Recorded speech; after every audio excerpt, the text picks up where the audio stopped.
We're now being joined by Josh Emmett, who I do believe is still in Florida. Josh, how are you? I'm doing all right. How you doing, Ariel?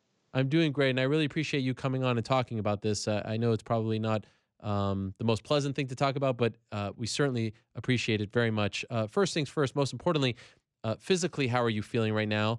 I understand that you suffered multiple fractures of your orbital bone. How are you doing physically on this Monday afternoon? Yeah, no, I'm doing good for the most part. Yeah, I have. You can see here, I have.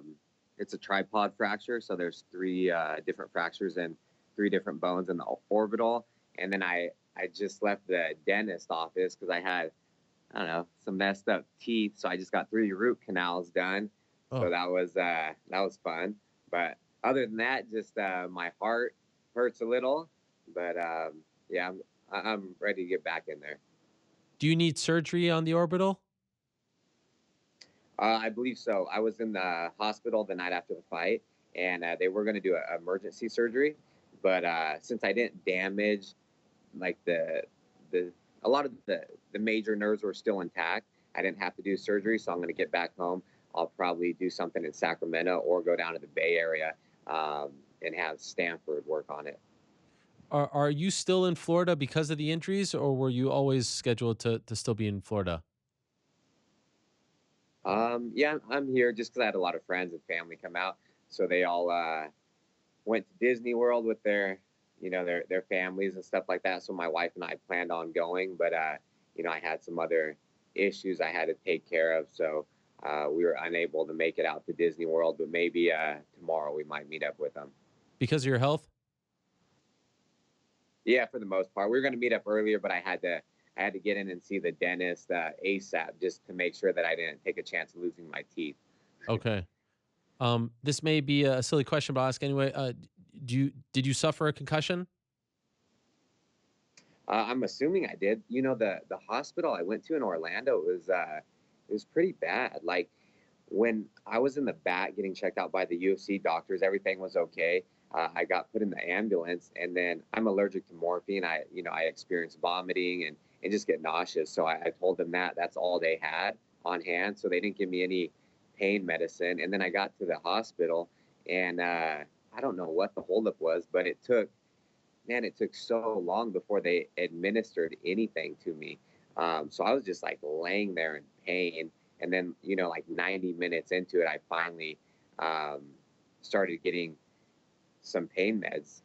They gave me like zero point 0.5 milligrams of something. That didn't do anything. Then they gave me some more. That didn't do much. Then they gave me a full dose. Um, and then it started to kick in, and then what they were saying is they usually typically don't do that because, it slows your oxygen levels down.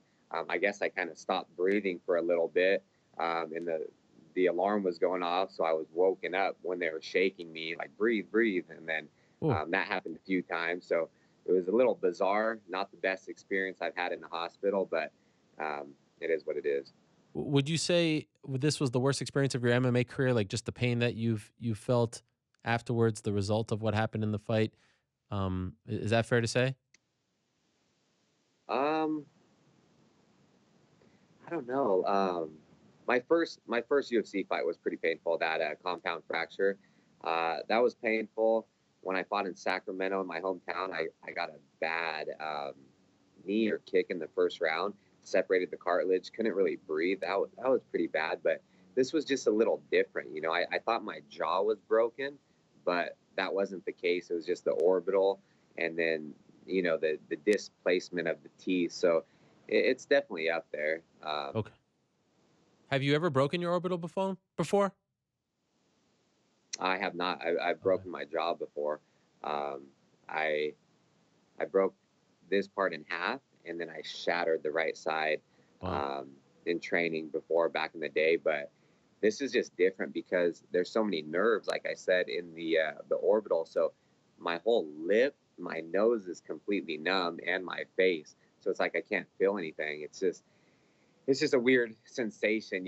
So I don't know if like I have anything on my lip or if I'm drooling or if I'm drinking something and it's coming out. My wife just keeps telling me you have something right there, and I'm like, I can't feel Wow. it. So It's just frustrating.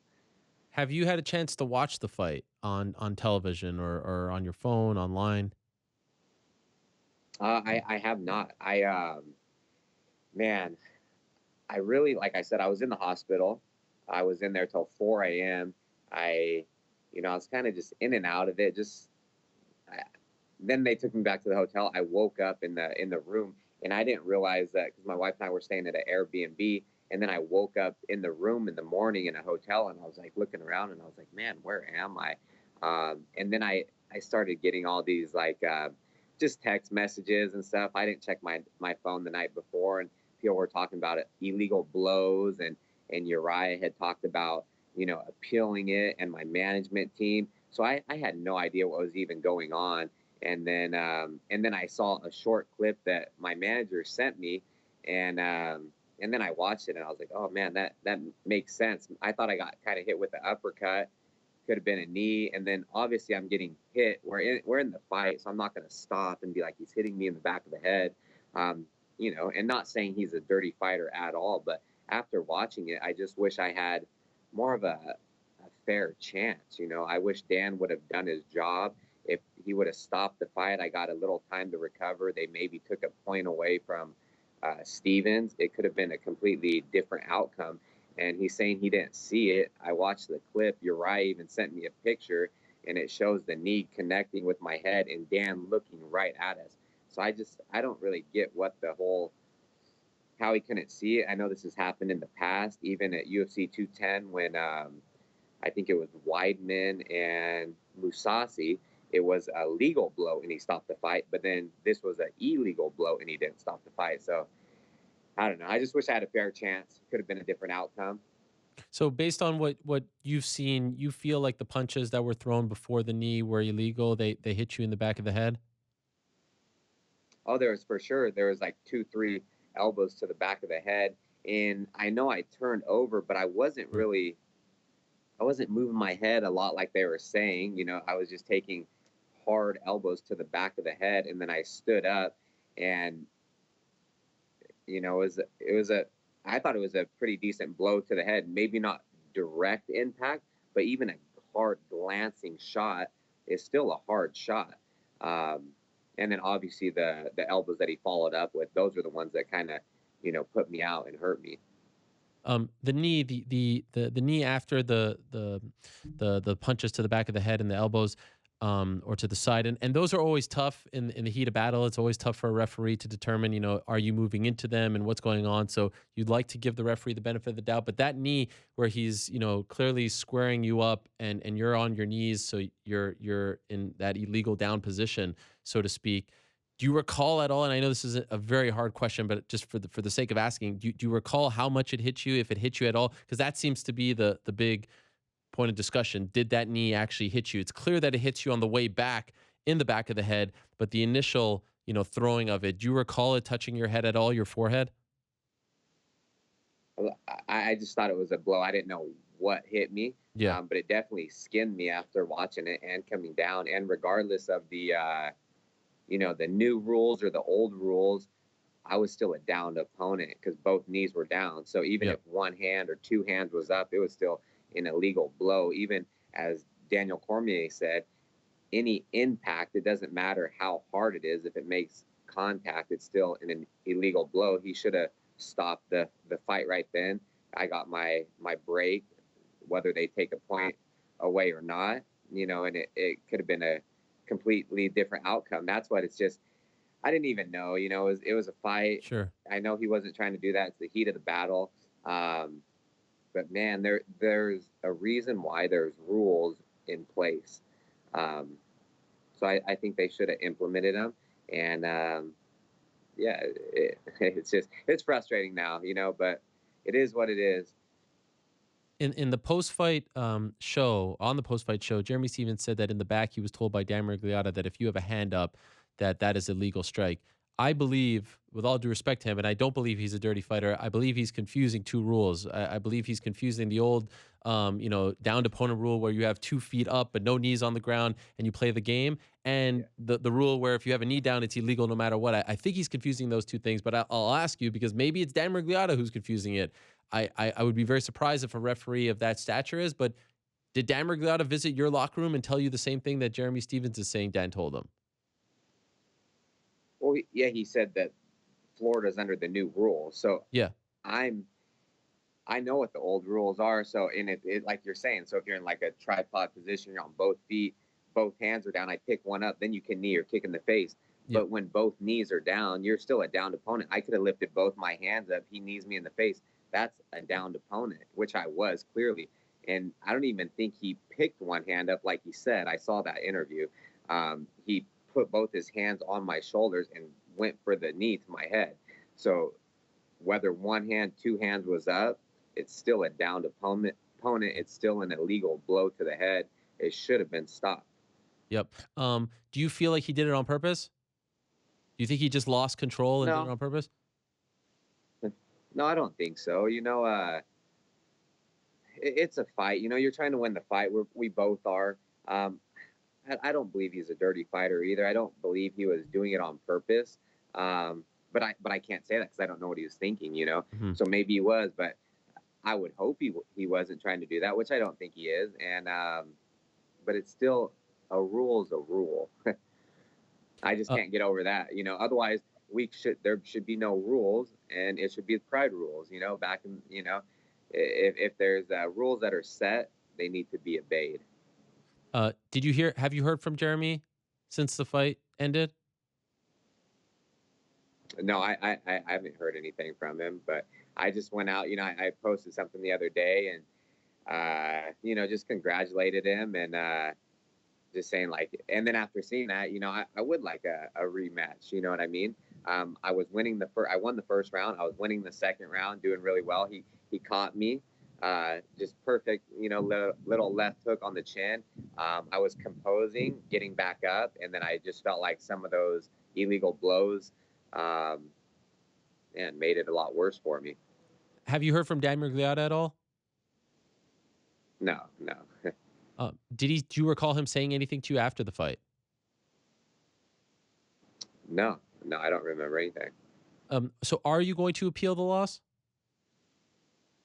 Yeah, see, I didn't even know anything about that. But so Uriah is one of my managers, and Tabriz and Zari. So they're the ones that started the process. And I guess after I don't know, the media was talking to them, they were the ones saying that, oh, we're appealing it. So I didn't even know till the next day. And then they already started that process today, I Okay. guess. Okay. Because they, Um, they, they look out for my best interest. So sure. I totally I know they're looking out for me, and I'm up for whatever they want to do. And to be clear, in a perfect world, you'd love a rematch with Jeremy. Oh, I would, yes. That's your ideal scenario. Next fight, whenever that is, whenever you heal up to get another shot at him. Yeah, I'll take it in a heartbeat. Okay. Did you hear from the UFC at all about their thoughts? UFC officials, Dana White, Shansha, anyone reach out to you? No, I haven't heard a word. I haven't heard a word from anybody at the Wow. UFC. I'm just out here in Florida still. Um, Broken orbital, messed up teeth. I haven't got any call, texts, or emails. Wow. Does that disappoint you?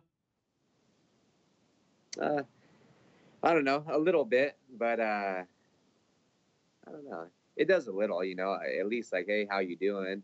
But I know what I signed up for. This is the hurt business. It's no one's looking out for me, but my teammates, my coaches, and my wife and Uh, family.